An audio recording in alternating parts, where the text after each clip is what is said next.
statistics. So we want to answer, we have come to the final stage of math. It's just left with question 7 and 8, and after we're done with question 7 and 8, that's actually all for the 2020 past papers we've been trying to solve all the while. Now look at the first problem, 7A. Of course, it's 15 point as well. The weekly wages of 1,000 workmen are normally distributed around a mean of 70 and a standard deviation of 5. Estimate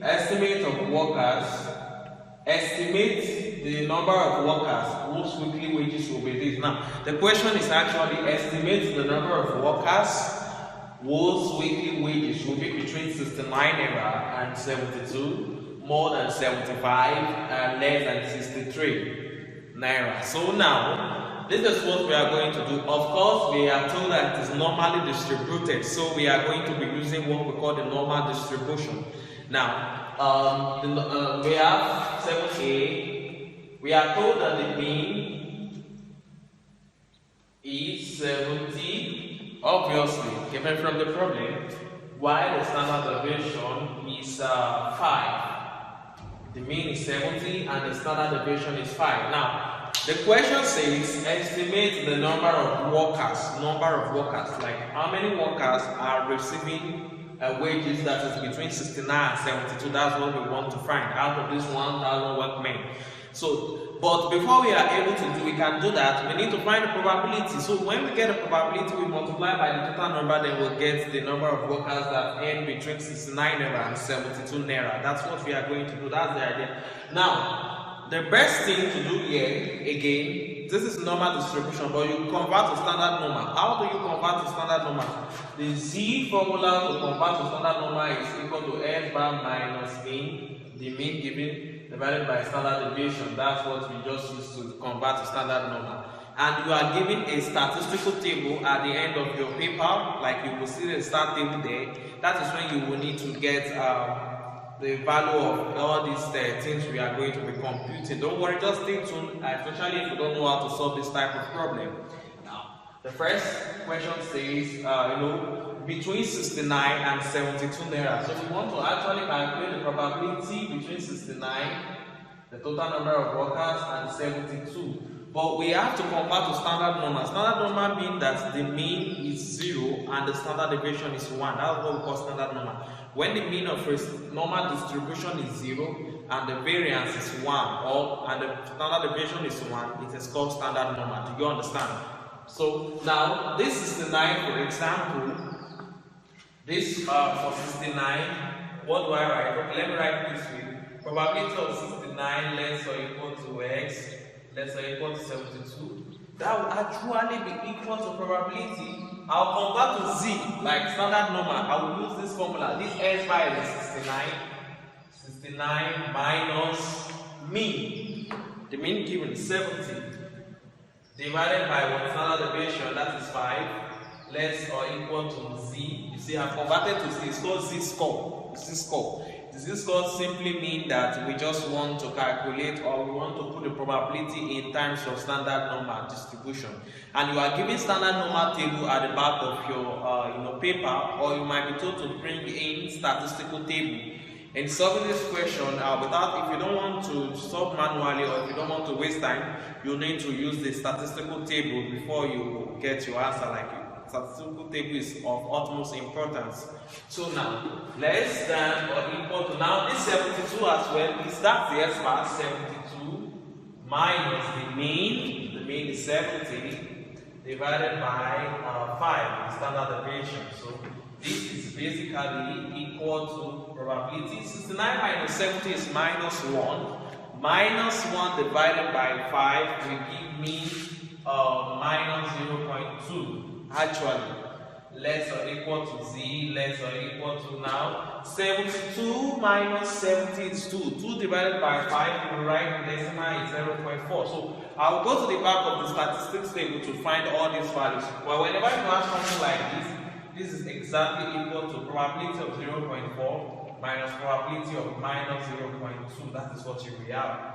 So this is equal to probability of 0.4. Basically, you will have to open to the back of your exam paper or if you have a stat table, you need to open your statistical table here. You will go to standard normal, you will go to cumulative standard normal distribution. That is where you will go to. So this P of 0.4, or you write C is less or equal to 0.4. I have written it here already, actually on the board for my own use.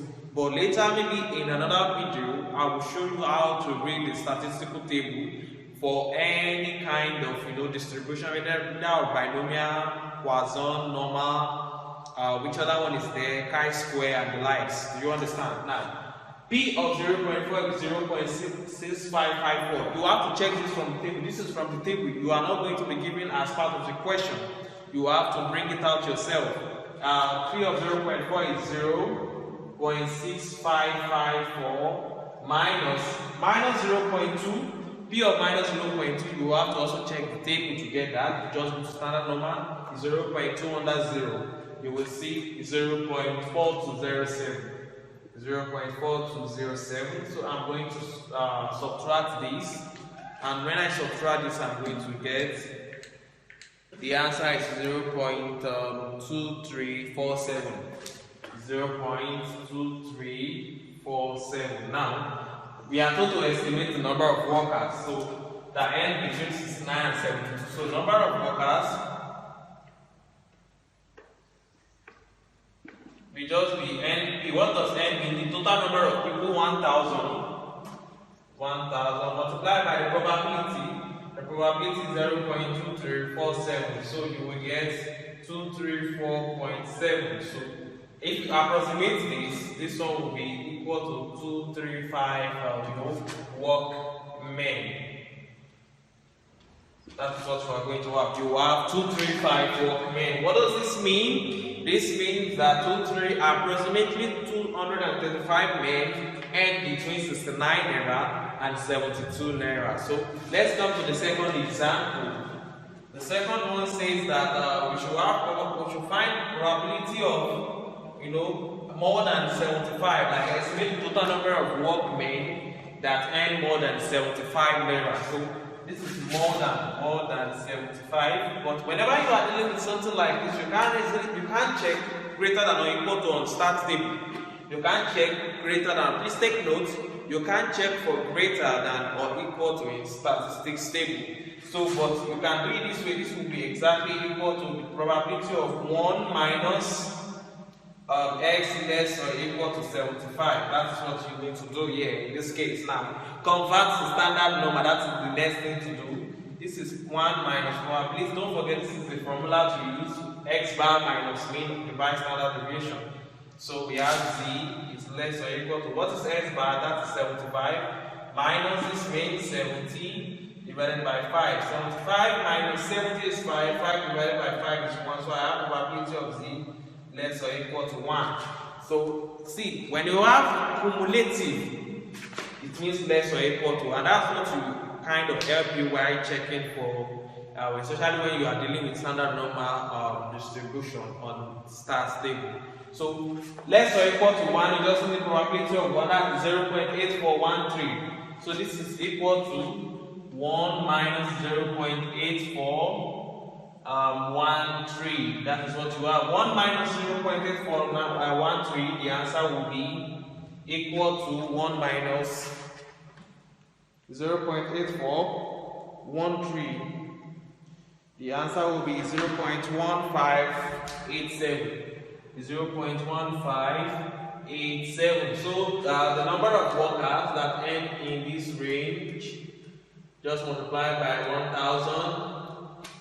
0.1587 multiplied by 1,000.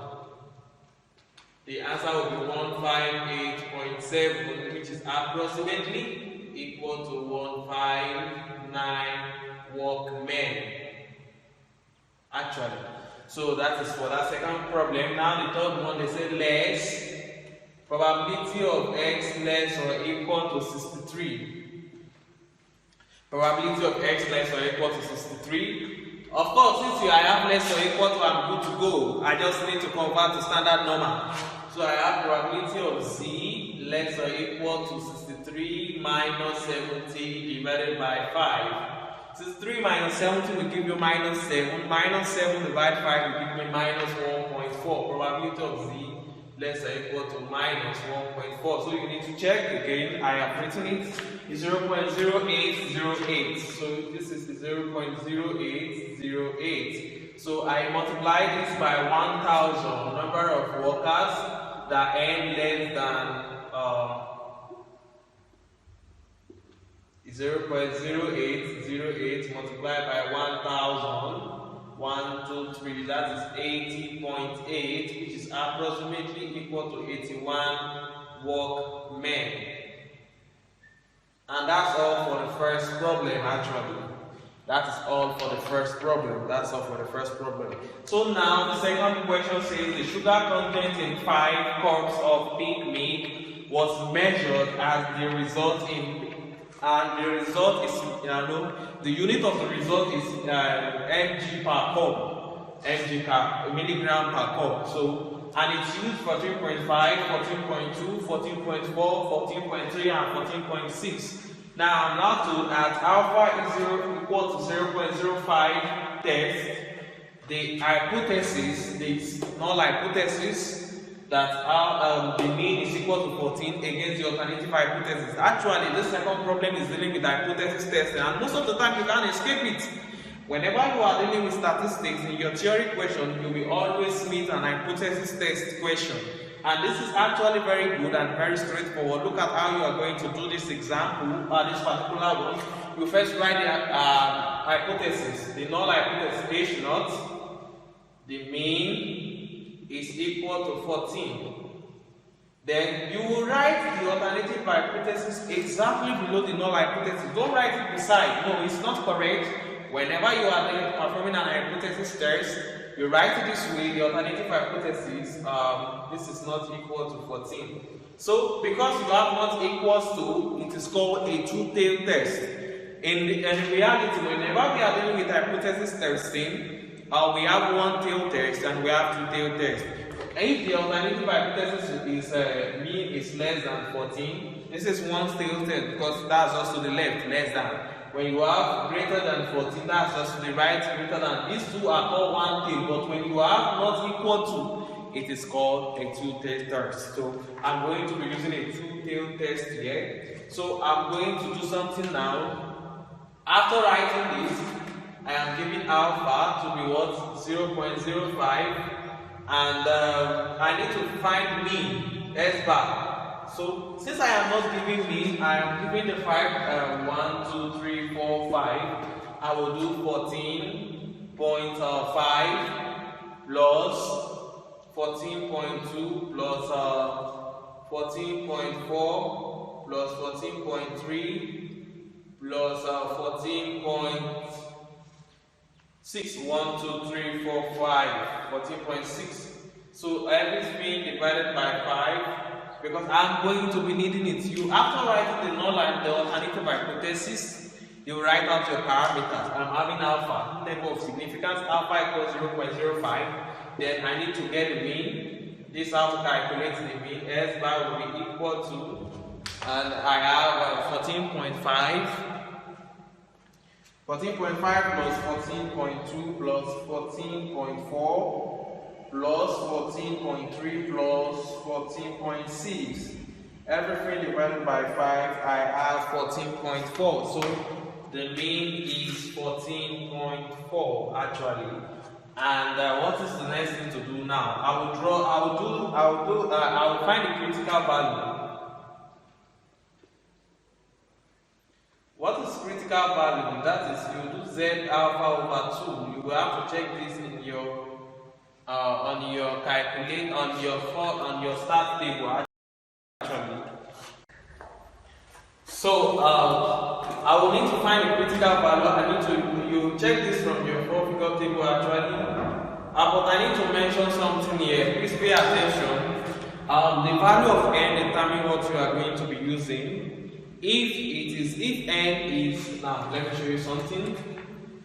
If n is greater than 30, you use Z test. That's what you do.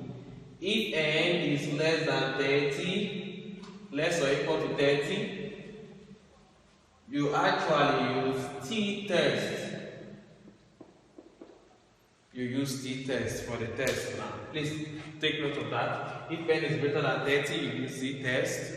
If n is less than 30, you use t-test. But actually, I have written t-test down, so that's why I'm just using t-test. But basically, n is 5. N is 5. The total number is 5. So, and it's actually less than 30. Say the sugar content of 5 cups is actually less than 30. So I'm supposed to use t-test.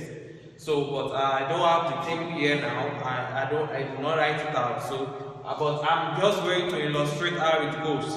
The only difference is that this critical value is supposed to be t-test, and if that is corrected, like I will just use t-test and get my answer. After that, every other thing will be correct. But assuming n is greater than 30, for example, then what I'm doing is this critical value will have been z-test. This z-test as well is from your table. See, why am I doing alpha over 2? See, if it's one tail is just z alpha. I would have done z of 0.05. But if it's two tails, you have to divide it by 2, alpha over 2. So this one would have been z 0.05 divided by 2. That is z 0.025. So I would advise that you know z of 0.05 offhand, z of 0.1 offhand by heart, and z of 0.025 offhand. So z of 0.025 is what I need here, and that's 1.96. So this is 1.96. Z of 0.025 is 1.96. Z of 0.05 is 1.65 actually. Then Z of 0.1, 1.28. Please take note of that. Of course, you will be given in the 4-figure table or in your statistics table actually. So even if you don't know it, you can just check from there and you will have your answer. So after that, I will just draw the region. I mean, this is when you have a normal distribution. This is how you have it here. Then the mean, the middle is the mean, it's symmetric to the mean. Now this is 1.96. So you will come here. Since it is two tails, you will come to the left. Assuming it is one tail, assuming it is less than, I would have just shaded only this place. Assuming it is just greater than, I would have just shaded only this place. But since it is two tails, I will shade the 2. So this place, of course, the mean is 0 because we are dealing with standard number. Minus 1.96. Then this place is 1.96. Where I shaded, where I shaded is called the critical region. And at the critical, if the test statistics, the last thing I'm going to check for, you see now, when I'm done, I will repeat the process again. I will repeat this process so that you can get it. Now, the point is that if my test statistics fall within the critical region, that is where I have shaded, I will reject H0. But if it does not fall within the critical region, I will accept H0. That is the essence. That's the essence, rather. So, test statistics.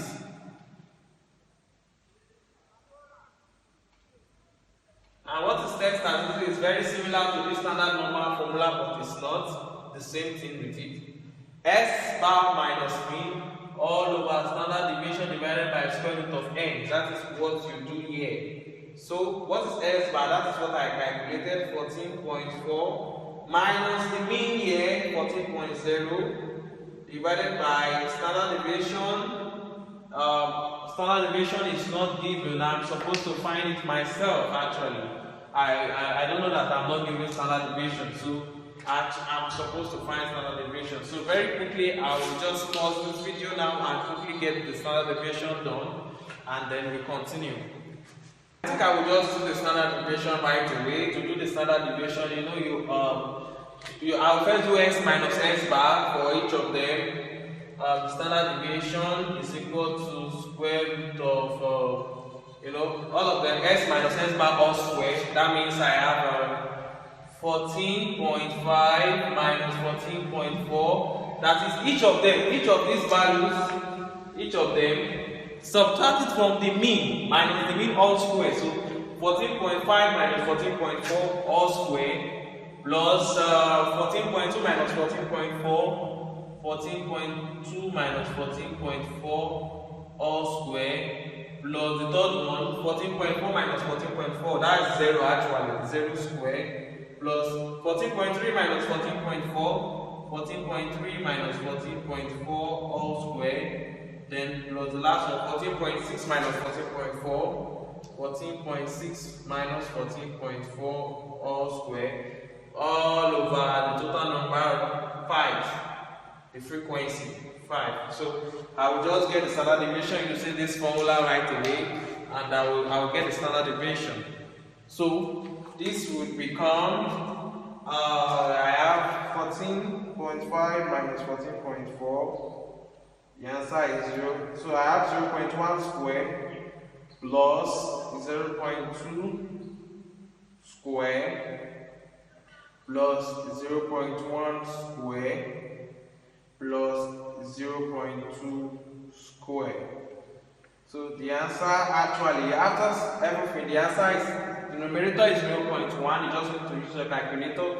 Then divided by 5, square root of the everything, square root of answer. Actually, the answer gives me 0.14. 0.1414. So that is the standard deviation. So, or another way is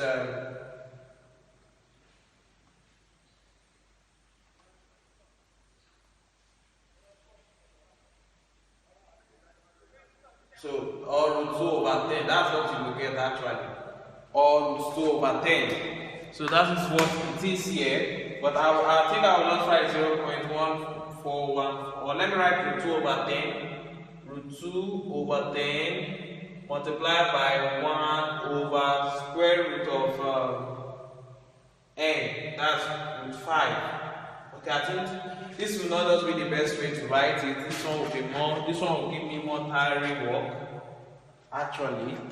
So this one would be equal to 0.1414 divided by square root of 5.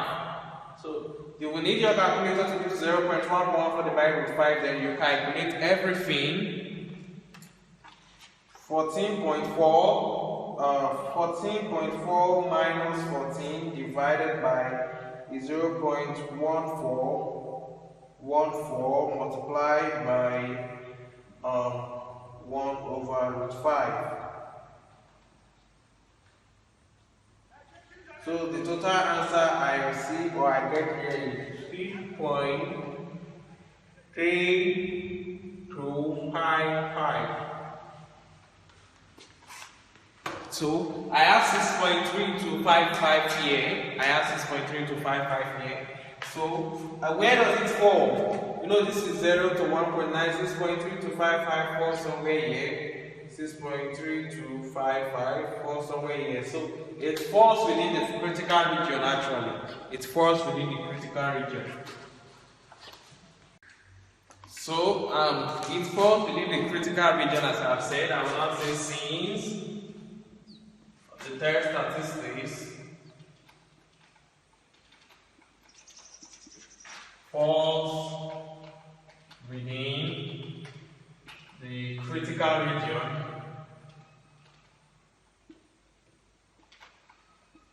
Therefore, we reject H0. If you reject H0, then that means we accept H1. If you accept H0, you reject H1. Do you understand? We reject the null hypothesis. If we reject the null hypothesis, then we accept the alternative hypothesis. If we accept the alternative hypothesis, that means we reject the null hypothesis. So we reject H0. So what does that mean?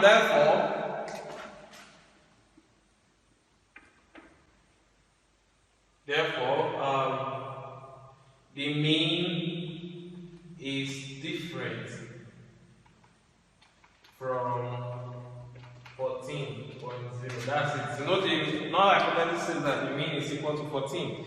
The alternative is different from 14. So that is what I have written here. Now, mind you, the summary of what we've done here is that when you are given an hypothesis, You will first write null and the alternative hypothesis. You state out your parameters that you are going to be using, which you can see here, alpha, then you find S bar. In some questions, you will be given what S bar is, you will be given what standard deviation is, but if you are not given, you will be given the raw data to find it by yourself. Do you understand? So that's what you've done here. Then you find the critical value. The critical value, I told you now that if n is less than 30, you use t-test actually. You use t-test. But if n is greater than 30, you use z-test actually. So, but I have explained to you, I am supposed to use t-test here. I should have used t-test in this case. I will get a value different from 1.96 basically. So, when I do that, I will draw the diagram as you can see. Then I will find the test statistics. It's still the same method. If the test statistics fall within the critical region, you reject. If it does not fall there, then you accept. Do you understand? So, but I told you I have already have the z-test value here. That's why I just use z-test like that. But basically, for this question, I'm supposed to use t-test in this case because n is 5. It is less than 30. Assuming n is greater than 30 now, I'm very correct. Do you understand? Everything is absolutely correct. Now, let's go to the third one without wasting time. The third one says,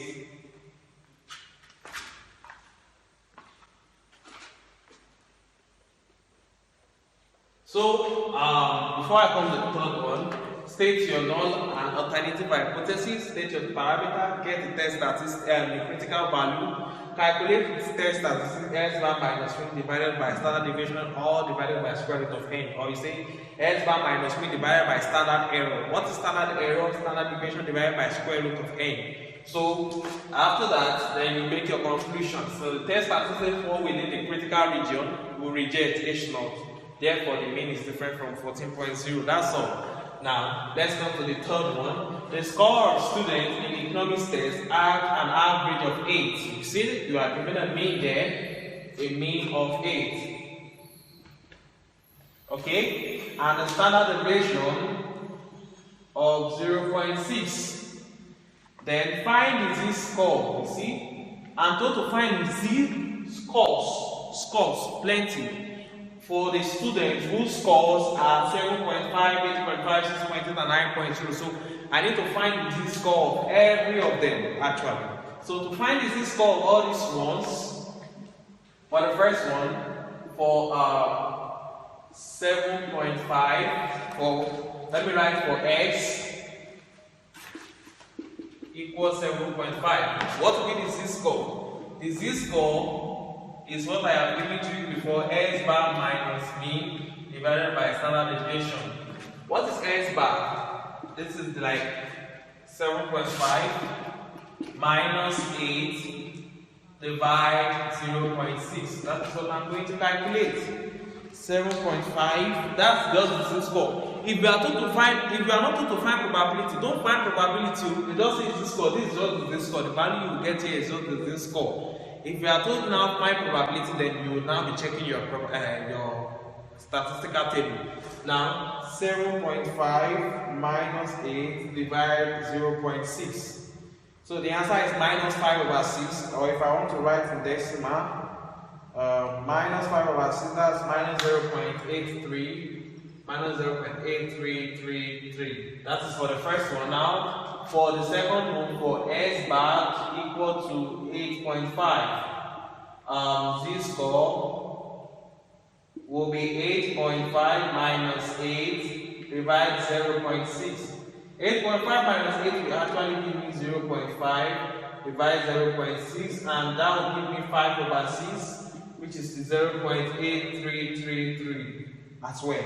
The third one, for this one, z bar equals 6.8. The z-score will basically be equal to 6.8 minus 8, that's minus the mean 8, divided by the standard deviation 0.6. 6.8 minus 8. 6.8 minus 8 divide 0.6. Just use your calculator, you will get your answer. The answer is minus 2. This is minus 1.2 divided by 0.6, so this is minus 2 actually. Then lastly, for 9.0, for S bar equal 9.0, the z-score would have been S bar minus mean, that is 9 minus 8 divided by 0.6, that is 1 over 0.6, which is equal to 10 over 6, 5 over 3, 5 over 3 is 1.6667, so to say, 5 divided by 3 is 1.66667. So that's all for the first problem. So that's actually all for the first problem. It's quite straightforward to find the z-score. Now the second thing to do, I say find the probability of selecting at random a student whose score is between 7 and 9. Find what probability. Now we want to find probability. Probability that the score of the student is between 7 and 9. So convert to z, convert to standard number first. This is equal to probability. This is what we are still using, S bar minus mean divided by standard deviation. S bar is this 7. 7 minus 8 divided by our standard deviation, that's 0.6. That is less or equal to x. No, it's now z, since I am converting to z. Less or equal to 9 minus 8 divided by 0.6. So this is basically equal to probability. 7 minus 8 is minus 1. Minus 1 divided by 0.6 is minus 1.6667. So to say, if I am to write in I can write it. I need to write in 2 decimal place. By the time I'm checking the statistics table, so that's what I need to write. I need to just write in 2 decimal place. Less or equal to z, less or equal to 9 minus 8 is 1. 1 divided 0.6, the same thing, 1.67. So the value of what we are looking for here is equal to, whenever you have something like this, it's very simple. Probability of z is less or equal to 1.67 minus probability of z is less or equal to minus 1.67. So you now go to your table now, standard normal distribution, z less or, you go to 16 under 7, 1.6 under 7. So you check the value here, I have written it, is 0.937 minus, when you have negative 1.67 as well, negative 1.7, you have 0.063. So the probability of what they want us to find in this case is 0.937 minus 0.063, and that's 0.874. 0.874, and that is the answer to this question. And that is all concerning this one. We are just left with problem 8. So we come to the final question, and I'm going to be very fast on this question because it's already getting dark. Let's see what we are going to do in this question, the second probability question now. A certain village plagued with a certain disease is classified into 2 groups, X and Y, consisting of 300 people each after a random sample. A drug sent by the United Nations Relief Agency is administered to group X only. So we have 2 groups, and each of the group contains 300 people, so to say. Then they bring a medicine or a drug, and it was administered on people in group X. Now the results show that in group X and Y, 250 and 200 people respectively recover from the disease. So we have 300 people in group A that has the plague, that has the disease. The same thing in group B as well. So, but group A was given medicine and 250 of them recovered. That means 50 did not wasn't ill of the disease. But group B, none of them was given the medication, but 200 was able to recover or was ill of the disease, while 100 could not recover. So now verify that the claim that the drug helped in curing the disease at 5% level of significance. And int, you are given a chi-score of 0.05 at a degree of freedom 1 is 3.84. Basically, with this hint, you just know you are going to do chi-square, and it's a probability testing actually, goodness of fit test. Now, your null hypothesis actually is your null hypothesis is not an equation now. Verify that the claim that the drug help in curing the disease. Now, your null hypothesis will be that the drug help in curing the disease. Why the alternative hypothesis? Let me tell you something about alternative hypothesis. The alternative hypothesis will directly contradict the null hypothesis. So what does this say? The drug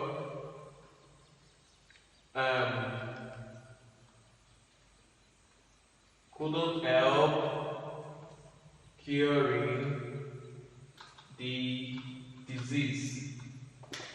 That is what you have actually. So you are giving alpha 5% actually.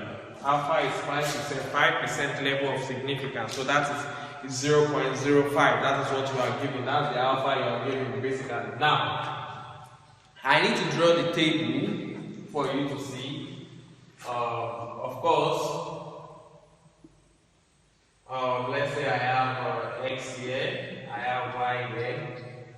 So what do I have? Let's say those that recovered from X, this is the arrow, those that couldn't recover. So I have 250 of them recover in X, and 50 of them did not recover actually. So that's what I have in the first case here. Don't forget we are dealing with chi-square total, then this one will be total as well. Here 200 could recover, 100 could not recover. So I have 300 here. Obviously this one too will be 300. Then this one will be 450. This one will be 150. At the end of the day, the grand total will be 600. So this one is called row total. This one is called column total, obviously. And this 600 is called the grand total. If you add this together, you get 600. If you add this together, you get 600. Now, what are we going to do? The degree of freedom. What is the degree of freedom? The degree of freedom is actually R minus 1 multiplied C minus 1. Total number of row minus 1 multiplying total of number of column minus 1. How many rows do we have? 1, 2. That's 2 minus 1 is multiplied. How many columns as well? 1, 2. So that's why I have 1 times 1. The answer is 1. Actually. So I calculate C. This is also hypothesis testing. The way we did for that hypothesis test for mean, that's what we are doing in this case as well. Hypothesis test for mean, I have done that. Now you see, but this one I'm doing goodness of fit test. I'm using chi-square. So the critical value we actually be equal to, we are using chi-square because whenever you have data like this, you use what we call the goodness of fit square. The goodness of fit test, and that is chi-square. So chi-square, we have the degree of level of significance 0.05, then degree of freedom is 1. That is what you are given here already. You don't need to look for the table. You are given from the question 3.841. That is what you have. So you can draw it as well. Instead of having skewed at the middle, the chi-square distribution is like this, basically skewed to the left. So if it's a standard normal, you know it should just be at the middle. Do you understand? But this is just skewed to the left. So I will draw this place. Here is the critical value 3.841. So now I want to do the test statistics. What is the test statistics for chi-square or for goodness of fit test? The test statistics will be equal to summation. It's actually equal to summation of OI minus EI all squared divided by EI. What does this mean? This means that the observed frequency, OI means observed frequency minus the expected frequency all squared, everything divided by the expected frequency. That is what we call the test statistics. So we need to draw another table for this. Basically, I'm going to show you how you will get all these things. Now, let me call this like, I'll draw a table now, and let this n item, then this one represent 1, this one represent 2, the second item, this one represent 3, the third item, this one represent 4, the fourth item. So the observed frequency, like what you observe from the experiment, that's what we call the observed frequency. You are given, this is what we are given, the observed frequency. So this is 250, 200, 50, and 100. Now, how do you get the expected frequency here? This is how you get the expected frequency for each of them. Let me show you how you get the expected frequency. For this 250, this one multiplied by this one divided by the grand total. That is, for the first one, I have 300 multiplied by 450 divided by 600. And that will give me 225 basically. That is the expected frequency for this one. If you want to do this one, let me tell you, any row you are doing, you take the row total multiplied by the column total divided by the grand total actually. So don't forget, if you add this together, you get 600 actually. So this is 225. For 200, the row total is 300, the column is 450. That is again for this one. The row total is 200, the column total is 450, so that's 300 multiplied by 450 divided by 600. The answer is still 225. Now the third one, for this 50 now, I have come to this one. The row total is 300, the column total is 300, while its row total is 150. So I have 300 multiplied by 150 divided 600. So the answer is 75. Then lastly, for this 100, the column total is 300, the row total is 150. So that's, I have 300 multiplied by 150 divided 600. The answer is still 75. So I'm done with that. And basically, if you add this expected frequency, you must get the grand total as well. You must get 600. If you don't get 600, you have done rubbish with confidence. So I will now do OI minus EI. OI minus EI, so that's 250 minus, or let me just take the square so that my board can contain it. That means I will just be using calculator throughout. 250 minus 225, 250 minus 225 all square, the answer is 625. Then I have 200 minus 225 all square, the answer will still be 625 as well. 50 minus 75, 50 minus 75, that's minus 25. By the time you square it again, the answer will also be 625, and everything is actually 625. Then the last thing that remains is for me to divide by the expected frequency. Divide all by the expected frequency. OI minus EI all square divided by the expected frequency. That's 625 divided 225. 625 divide 225. The answer is, this one will give me 25 over 9. I think this one will give me 25 over 9. Then this one, 625 divided 75. The answer is 25 over 3. 25 over 3. And the summation. The summation is the next thing I'm going to do. I'm just fast because it's already getting dark and I really want to finish this question before it's totally dark. So now I will add all this together. 25 times 9, or I will add everything. 25 over 9 plus 25 over 9 plus 25 over 3 plus 25 over 3. The answer is 200 over 9. So the test statistics.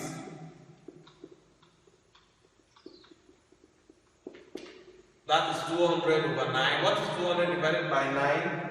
In decimal point, that's 22.222, and it goes on like that. Basically, 22.22 will be somewhere here, 22.22 will be somewhere here, and it falls in the, since the third statistics falls within the critical region. Therefore, we reject H0. Therefore, we reject H0. And if we reject H0, that means we accept H1. So that means at ends, I just want to conclude ends at 0.05 level of significance.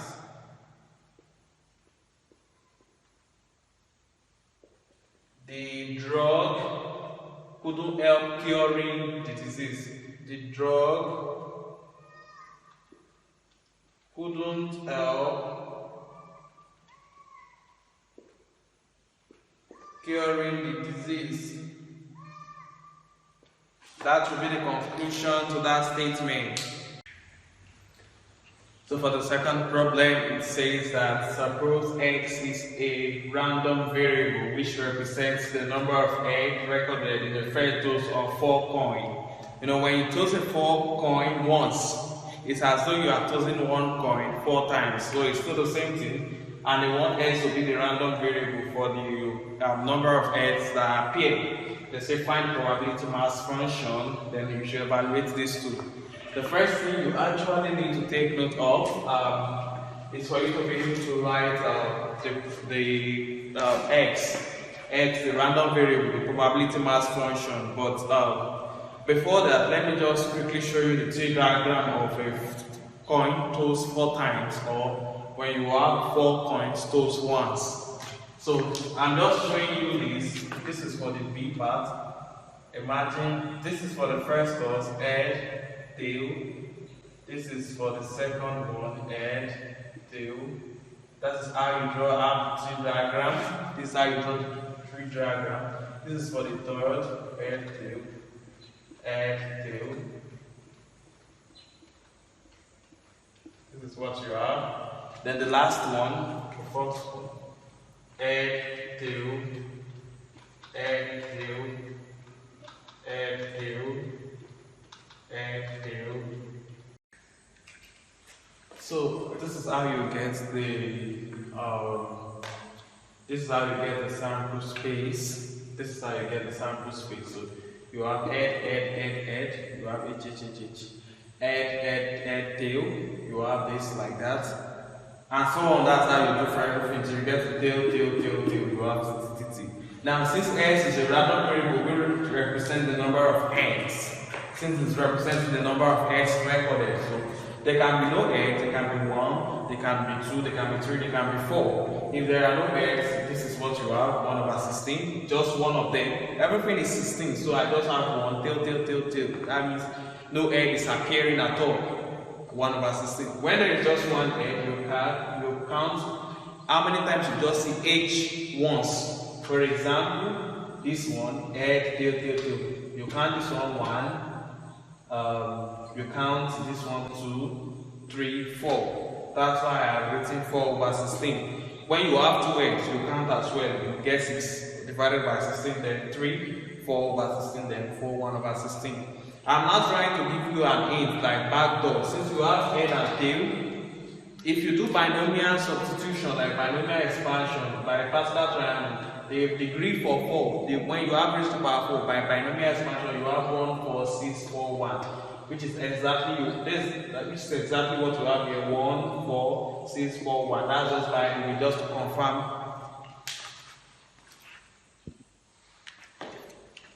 That is just by the way, that's just to confirm that you are correct. Do you understand my point? That's just to confirm that you are correct. That's what I have. So the probability mass function that I'm told to calculate is what I have given you here. When there are no head, I have 1. And in fact, I even calculated the probability directly. Now, the second question, the second problem, says that evaluate probability of x is equal to 2. That's very simple. This is 6/16. That's what I wanted to evaluate. That's 3/8. That is the final answer. It's as simple as that. Then the third one, the last one, probability of x greater than or equal to 1.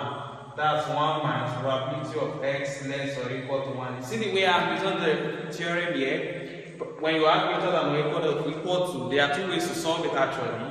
That means from 1, 2, 3, 4, you will add all the probabilities together. Or I can do 1 minus probability of S less or equal to 1. So that would have been probability of 1 minus, when S is 1, oh, greater than or equal to 1 just means, since it's discrete, less than 1 completely. Please take note of that. It is when you have continuous, when it is continuous, then you have less or equal to 1, does not change anything. But I have greater than or equal to 1 here, is equal to 1 minus probability of S less than 1. So it's like everything here is 1, then you have 0, 1, 2, 3, 4. They now want you to get probability of S greater than or equal to 1. This is what they want you to get. But everything from the beginning to the end, sum of probability is 1. So it's equivalent to saying 1 minus what is remaining here. So 1 minus probability of S less than 0. If you don't want to do it this way, what I'm trying to say is that probability of S greater than or equal to 1 is probability of 1 plus probability of 2 plus probability of 3 plus probability of 4. That's what you will do here. That means you add this plus this plus this plus this. You will arrive at the same answer. If you are doing this one just means that probability of S less than 1 is basically probability of 0. So that will be 1 minus. Probability of 0 is 1 over 16. And that's actually equal to 15 over 16 by the time you calculate everything. So that's the answer. If we have used this as well, 4 plus 6 plus 4 plus 1, we obviously give you 15 over 16 as well. And that is also very correct. And that's all concerning the second question. We want to do the third question very quickly. Now for the last question here. A bag contains 9 balls. That's the C, of which are red, 3 blue, and 4 black. So they did not tell me the number of red, but I'm told 3 blue and 4 black. So everything there is 9. 4 plus 3 is 7. So that means I have 2 red balls. Do you understand now? They say what is the probability that the 3 balls are drawn at random from the box or from the bag at random? What's the probability that the 3 balls are of different colors? So the first one says probability of different colors. Probability of different color. That means that, let me show you. Probability that you pick red, you pick blue, you pick black. Do you understand? Plus probability that you pick red, let me use it to denote black. You pick red, you pick black, you pick blue. Plus probability that you pick, that's how it is. So it's not just one. Probability that you pick blue, you pick red, and you pick black. Plus probability that you pick blue, you pick black, and you pick red. And you pick blue, you pick black, and you pick red. Plus probability, that's not all. Probability that you pick black, you pick red, and you pick blue. Plus probability that you pick black, you pick blue, and you pick red. So these are all the 6 different possibilities you have. And actually everything here are the same. So I can just say this is actually equal to 6 times probability of red, blue, black. How do you calculate that? Probability that you pick red, that's 2 over 9.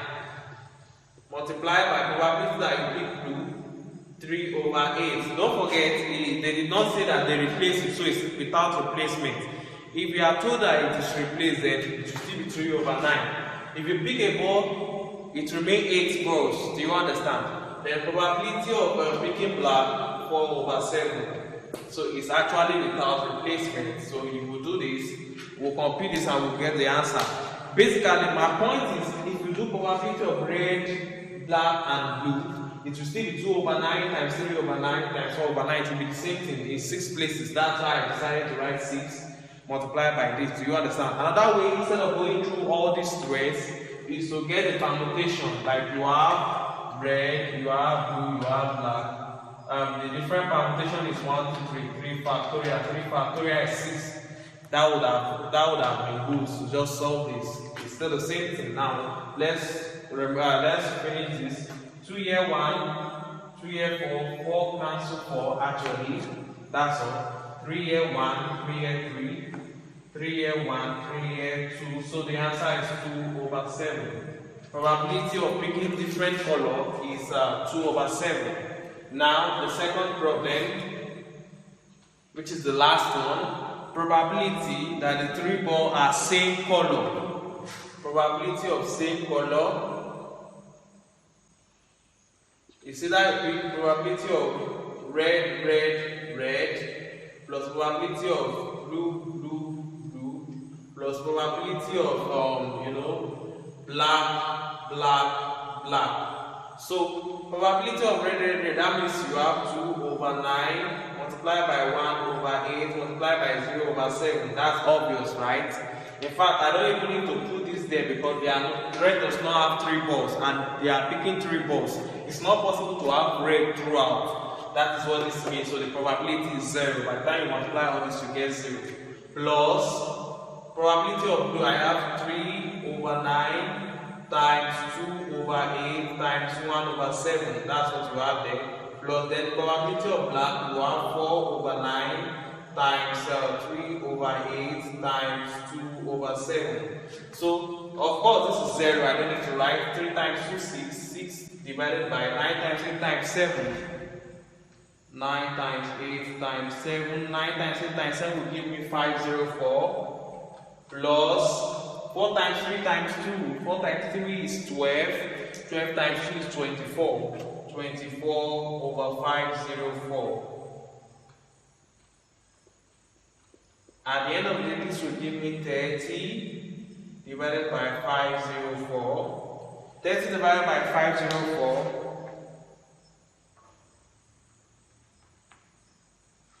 The answer is 5 over 84.